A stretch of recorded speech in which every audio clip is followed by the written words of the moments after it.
మేమైతే రీసెంట్‌గా చిలుకూరు వెళ్ళామండి. ఈ చిలుకూరు అనేది హైదరాబాద్‌లో చిలుకూరు బాలాజీ చాలా ఫేమస్. నేను 108 ప్రదక్షిణలు చేయడానికైతే వెళ్ళాను. అసలు నేను ఎందుకు మొక్కుకున్నాను? నా కోరిక ఎలా నెరవేరింది? అలాగే ఈ చిలుకూరు బాలాజీ టెంపుల్‌లో చాలా రూల్స్ అయితే తీసుకొచ్చారండి.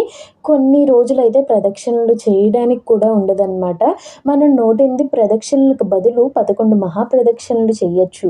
అది ఎలా చేయొచ్చు అనేవన్నీ కూడా నేను ఈ వీడియోలో చెప్తాను. అలాగే టెంపుల్ టైమింగ్స్ అన్నీ కూడా క్లియర్‌గా మెన్షన్ చేస్తానండి. ఈ వీడియో 2025లో వచ్చిన రూల్స్ ఇవన్నీ కూడా టెంపుల్ గురించి మీకు ఈ వీడియోలో షేర్ చేస్తాను. హాయ్ అండి, నమస్తే, welcome to our channel Saisri funny vlogs. Area నుంచి మనకి చిలుకూరు వెళ్ళడానికి మాకైతే 1.5 అవర్ అయితే జర్నీ పట్టిందండి. మేము ఇక్కడ 8:45 కల్లా స్టార్ట్ అయ్యాము. మేము టెంపుల్‌కి వెళ్ళేసరికి 10:20 అలా అయిందనమాట. ఇంకా ఇప్పుడైతే మేము లోపలికి ఎంటర్ అవుతున్నామండి. ఇక్కడ మనకి ఫోన్స్ అయితే అలౌ చేస్తారనమాట. ఈ వే నుంచి మనం లోపలికి వెళ్ళాలి. ఇక్కడ ఫోన్స్ అలౌ చేస్తున్నారు. ఇదివరకు అయితే ఒక 2 ఇయర్స్ బ్యాక్ ఫోన్‌కి కౌంటర్ పెట్టారు. అంటే ఫోన్స్ మనం లోపలికి తీసుకెళ్ళకూడదనమాట. కౌంటర్‌లో పెట్టేయాలి. ఇప్పుడు ఆ కౌంటర్ అనేది క్లోజ్ చేసేసారండి. మనం ఫోన్స్ అయితే లోపలికి తీసుకువెళ్ళొచ్చు టెంపుల్‌కి. కానీ కాల్స్ మాట్లాడకూడదు, వీడియోస్ తీయకూడదు. ఎందుకంటే అక్కడ కొంతమంది సెక్యూరిటీ ఉన్నారనమాట. అక్కడ పంతులు గారు కూడా చాలా స్ట్రిక్ట్. ఎవరైనా ఫోన్స్, ఫొటోస్, వీడియోస్ అట్లా ఏమన్నా తీస్తే గనక ఆయన వెంటనే ఆయన దగ్గరికి స్పీకర్‌లో అంటే మైక్‌లో చెప్పి ఆయన దగ్గరికి రప్పించుకొని ఏరోప్లేన్ మోడ్‌లో పెట్టేయమని చెప్తారు స్ట్రిక్ట్‌గా. ఇంకా ఇక్కడైతే మేము 108 ప్రదక్షిణలు చెయ్యాలి. అసలు మేము ఎందుకు చేయడానికి వెళ్ళాము అనేది నేను ఇప్పుడు చెప్తాను. నా లైఫ్‌లో జరిగిన ఇన్సిడెంటే చెప్తున్నానండి. చాలా సిల్లీగా అనిపించొచ్చు. అంటే ఇది కొంచెం ఏదో సినిమాల స్టోరీలా ఉంటుందండి. కానీ నేను చెప్పేది మాత్రం 100% కరెక్ట్ అనమాట. నాకు నా లైఫ్‌లో జరిగిన ఇన్సిడెంట్ నేనెలా మొక్కుకున్నాను అనేది నేను ఇప్పుడు చెప్తాను. ఒక డే ఏమైందంటే నాది గోల్డ్ రింగ్ ఉండేదనమాట.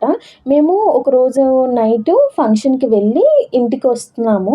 వచ్చేస్తున్నప్పుడు మా పిల్లలకి నేను వాష్‌రూమ్‌లో ఫేస్ వాష్ అది చేస్తుంటే నా రింగు జారిపోయి ఒక వాష్‌రూమ్‌లో పడిపోయిందనమాట.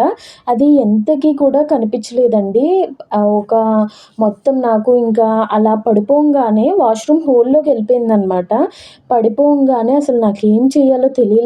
అసలు ఫస్ట్ అయితే చాలా కంగారొచ్చేసింది. అసలు ఇంకా భయపడుతూ మా వారికైతే చెప్పాను. ఇలా రింగ్ పడిపోయింది, హోల్‌లోకి వెళ్ళిపోయింది అంటే, అసలు మా వారు ఎంతలా తిడతారో అనుకున్నాను గానీ, మా వారైతే ఒక్క మాట కూడా అనలేదు. అలా ఎలా పడిపోయింది అనేసి మొత్తం అంతా నేను వెతికాక మళ్ళీ ఆయన కూడా మొత్తం అంతా వెతికారనమాట. ఎట్టకేలకి అంతా వెతుకుతూ ఉన్నాము. ఎక్కడ కూడా దొరకలేదండి. మొత్తం అన్ని ఏరియాలు కూడా వెతికాము. మా వారైతే చాలా ఓపికగా అంతా కూడా వెతికారు గానీ ఎక్కడ దొరకలేదు. లాస్ట్‌కి ఇంక నేనున్న దగ్గర ప్లేస్ నుంచి నేను దేవుడికైతే మొక్కుకున్నాను. మనసులోనే మొక్కుకున్నానండి. చాలా అంటే చెప్తారు మనకి చిలుకూరులో ఫస్ట్ ఎళ్లి మొక్కుకొని ఒక 11 ప్రదక్షిణలు తిరగాలి అనేసి. నేను అవి కూడా ఏం చేయలేదు. నేను ఉంటున్న దగ్గర నుంచి నేను మొక్కుకున్నా, దేవుడా నాకు బాలాజీ ఆ రింగ్ అయితే పోయింది. అది దొరికితే నీకు 108 ప్రదక్షిణలు చేస్తా అని నేను ఉంటున్న ప్లేస్‌లోంచి మొక్కుకున్నానండి. అప్పుడు కొంచెం సేపటికైతే నా రింగ్ దొరికిందనమాట. ఇంతకీ నా రింగ్ అయితే 4 గ్రామ్స్ ఉండేది. మన మిడిల్ క్లాస్ వాళ్ళకైతే గోల్డ్ అంటే ఒక ఎమోషన్ కదా! అది పోయిందంటే నిజంగా ప్రాణం పోయినట్టు అనిపించింది. ఒక 2 ఇయర్స్ బ్యాక్ అనమాట ఈ విషయం జరిగింది. అంటే అప్పుడు గోల్డ్ ప్రైస్‌ని బట్టి మనకి ఒక 25,000 వరకు ఉంటుందనమాట ఆ గోల్డ్ రింగు. అది వాష్‌రూమ్‌లో పడిపోయాక ఇంక దాన్నెలా పెట్టుకుంటామని నేను దాన్ని చేంజ్ చేసేసాను. అది పక్కన పెడితే నాకైతే నా గోల్డ్ రింగ్ దొరికింది. అసలు ప్రాణం లేచొచ్చినట్టు అయిందండి. ఈ విషయం జరిగింది నైట్ 10కి అలా జరిగిందనమాట. 12కి అలా దొరికిందండి. అసలు నా ఫ్యామిలీ, నా హస్బెండ్ అందరూ పాపం వెతుకుతూ ఉన్నారనమాట. ఎట్టకేలకి దొరికిందనమాట. అప్పటినుంచి అనుకుంటా ఉన్నాను నేను ప్రదక్షిణలు చెయ్యాలి, వెళ్ళాలి. పిల్లలైతే చాలా చిన్నవాళ్ళండి. వాళ్ళని తీసుకొని వెళ్ళి వాళ్ళని ఎత్తుకొని ప్రదక్షిణలు చేయలేం కదా! అందుకని వాళ్ళు స్కూల్లో ఇప్పుడు జాయిన్ అయ్యారనమాట.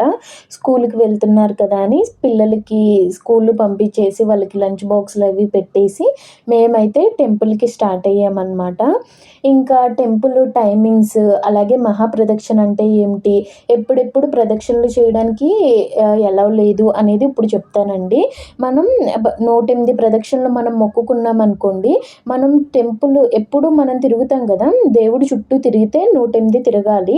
అలాగే మనం ప్రదక్షిణలు మహాప్రదక్షిణ అంటే ఏంటంటే నేను ఫస్ట్‌లో చూపించాను గదా!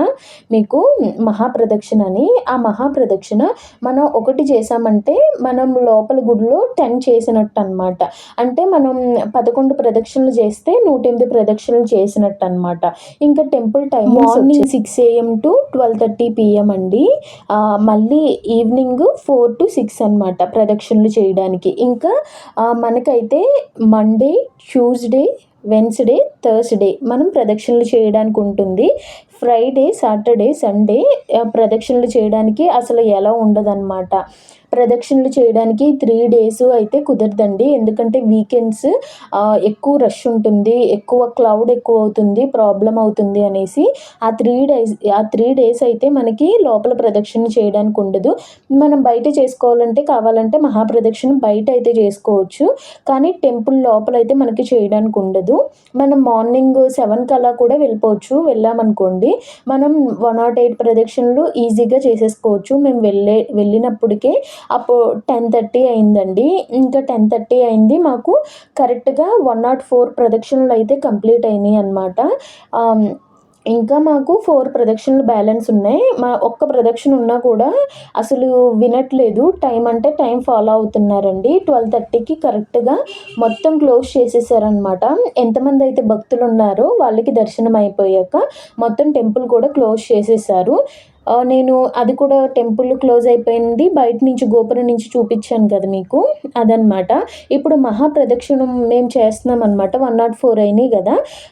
100 అయినా కూడా ఒక మహాప్రదక్షిణ చెయ్యాలి. 104 అయినా, 5 అయినా, ఎన్నైనా కూడా మహాప్రదక్షిణలు చెయ్యాలనమాట. ఇంకా ఇప్పుడు నేను చూపిస్తున్న వే అంతా మహాప్రదక్షిణానికి వెళ్ళే దారండి. అంటే ఇది మనం టెంపుల్ చుట్టూరు గోపురం నుంచి తిరిగి మళ్ళీ మనం గోపురానికి వెళ్తామనమాట. అది ఒక మహాప్రదక్షిణ అంటే. నాకైతే నా ఫీలింగ్ ఏంటంటే పర్సనల్‌గా నాకు మహాప్రదక్షిణ కన్నా లోపల గుడి దగ్గర తిరగడమే చాలా మంచిదనిపించింది. ఎందుకంటే మనం గుడి లోపల తిరుగుతుంటే మనం దేవుడి చుట్టూ తిరుగుతాం. ఇక్కడైతే మనం అందరి చుట్టూ తిరుగుతాం. అక్కడ చాలామంది స్టాల్స్ పెట్టుకున్నారు.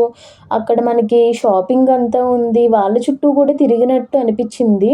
నాకు దీనికన్నా బాలాజీ టెంపుల్ లోపల తిరగడమే నచ్చింది. కాకపోతే వీలు లేనప్పుడు మనం ఏం చేస్తాం చెప్పండి? ఒక మహాప్రదక్షిణ అయితే కంప్లీట్ చేశాం. ఇక్కడ చూడండి, ఇక్కడ ఒక ఆయన డస్ట్‌బిన్ తీసుకొని వెళ్తున్నారు కదా! ఆయన ఏం పడేస్తున్నారో తెలుసా? తులసి మాలలు, పువ్వులు ఉంటాయి కదా దేవుడివి, అవన్నీ కూడా అక్కడ డ్రైన్ దగ్గర పాడేశారనమాట. షాక్ అయ్యాను నేనైతే. అందరూ తీసుకోవాల్సిన వాళ్ళందరూ భక్తులందరూ తీసుకుంటున్నారు. అయినా కూడా కొన్ని మిగిలిపోయినవన్నీ తీసుకొచ్చేసి అక్కడ వేసేసారనమాట. కొంచెం నాకైతే బాధ అనిపించింది అలా చూసినప్పుడు.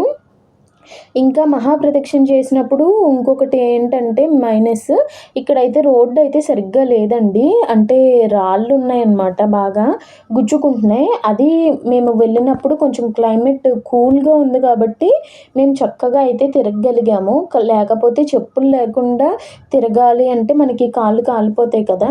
మనకి ఎర్లీ మార్నింగ్ కానీ ఈవినింగ్ కానీ ఓకే, కానీ మిడిల్లో తిరిగినప్పుడు పక్కా కాళ్ళు కాలుతాయండి. చెప్పులు వేసుకోకుండా తిరగాలి కదా!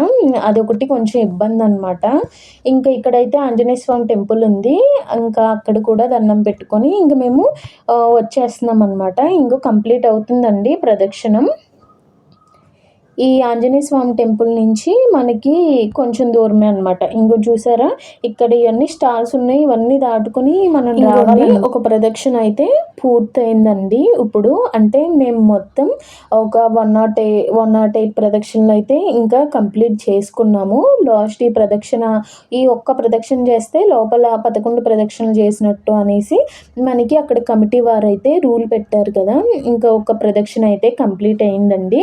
ఇదిగో చూసారు కదా 12:30కి మొత్తం గేట్స్ మనం ప్రదక్షిణ చేసే దగ్గర గేట్స్ అన్నీ క్లోజ్ చేసేసారు. ఇంక ఇప్పుడు ఇక్కడైతే కొంచెం షాపింగ్ చేసాము. ఇక్కడ చిలుకూరు బాలాజీ టెంపుల్ దగ్గర షాపింగ్ కూడా చాలా బాగున్నాయి. క్యాస్టర్ ఐరన్ ఇలా వుడెన్వి అన్నీ కూడా కొన్ని కొన్ని రీజనబుల్ కాస్టే అనిపించింది.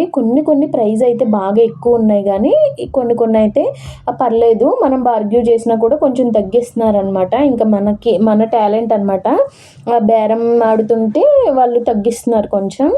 ఇక్కడైతే నేను స్పూన్స్, గజ్జికాయలు చేసేది, గవ్వలు చేసేది అవి కూడా నేనైతే కొనుక్కున్నాను. స్పూన్స్ కూడా కొంచెం వెరైటీగా ఉన్నాయి, ఈ వుడెన్ స్పూన్స్ అనేసి అవి కూడా తీసుకున్నాను. 50కి 3 ఇచ్చారండి, 100కి 6 అంట, అలా ఇచ్చారనమాట.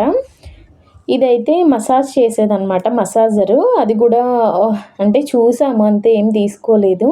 ఈ వుడెన్ స్పూన్స్ అయితే తీసుకున్నా, భలే ఉన్నాయి, చిన్నగా క్యూట్గా ఉన్నాయి. ఇంకా నేను ఇక్కడ ఒకటి చెప్దాం అనుకున్నానండి.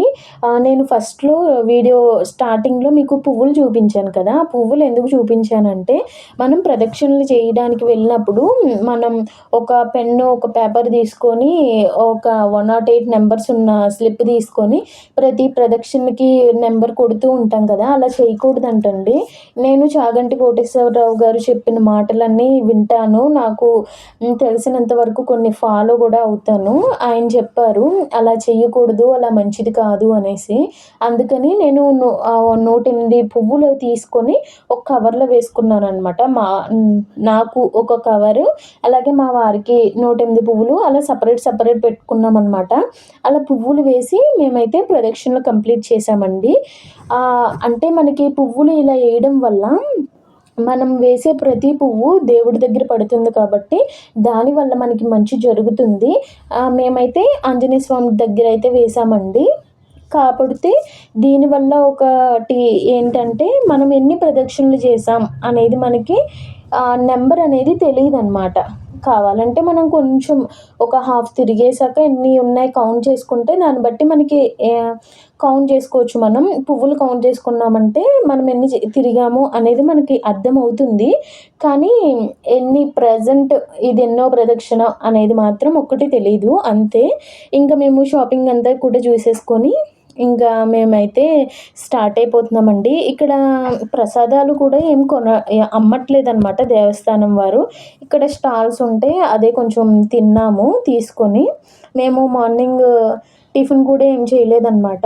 ఇంకా మేము మళ్ళీ రిటర్న్ వచ్చేసరికి 3 అయితే అయిపోయిందండి. ఇంకా నేను ఇంటికొచ్చాక తీస్తున్నాననమాట. ఏమేమి తీసుకున్నాను అనేది మీకు చూపించడానికి క్లిప్పింగ్ తీశాను. ఇవైతే తీసుకున్నానండి నేను. మనం ఇలా ఏదైనా టెంపుల్స్‌కి వెళ్ళినప్పుడు అక్కడ ఏమన్నా కొనుక్కున్నాం అనుకోండి, అది మనకి లైఫ్ లాంగ్ గుర్తుంటుందనమాట. మనము ఇక్కడికి వెళ్ళినప్పుడు ఇది కొనుక్కున్నాము అనేది. అలా గవ్వలు చేసేది నేను ఎప్పటినుంచో తీసుకుందాం అనుకుంటున్నానండి. ఇన్నాళ్ళకైతే కుదిరిందనమాట. ఇంకా ఇది కూడా తీసుకున్నాను. ఇంకా మేము చిలుకూరు బాలాజీ టెంపుల్‌కి వెళ్ళినప్పుడు రష్ చాలా ఎక్కువ ఉందండి. నేను అసలు వెన్స్‌డే క్లౌడ్ ఏమి ఉండదేమో అని అనుకున్నాను, కానీ ఫుల్ రష్ ఉందనమాట. ఎవరైనా మీరు ప్లాన్ చేసుకోవాలనుకుంటే ఈవినింగ్ టైమ్స్ కొంచెం రష్ తక్కువ ఉంటుందంటండి. మనం 1కి అలా స్టార్ట్ అయిపోయామనుకోండి లంచ్ తినేసి, అక్కడికి వెళ్ళేటప్పటికి 2:30, 3 అలా అవుతుంది. మనకి 4కి టెంపుల్ ఓపెన్ చేస్తారు కాబట్టి క్లౌడ్ తక్కువగా ఉంటుంది కాబట్టి మనం 6 కల్లా ప్రదక్షిణలు మొత్తం కంప్లీట్ చేసుకోవచ్చు అనమాట. ఇంకా అలా కూడా ప్లాన్ చేసుకునే వాళ్ళు చేసుకోవచ్చు. ఈ వీడియో నచ్చితే కంపల్సరీ లైక్ చేసి సబ్స్క్రైబ్ చేయండి. Thanks for watching. Bye friends.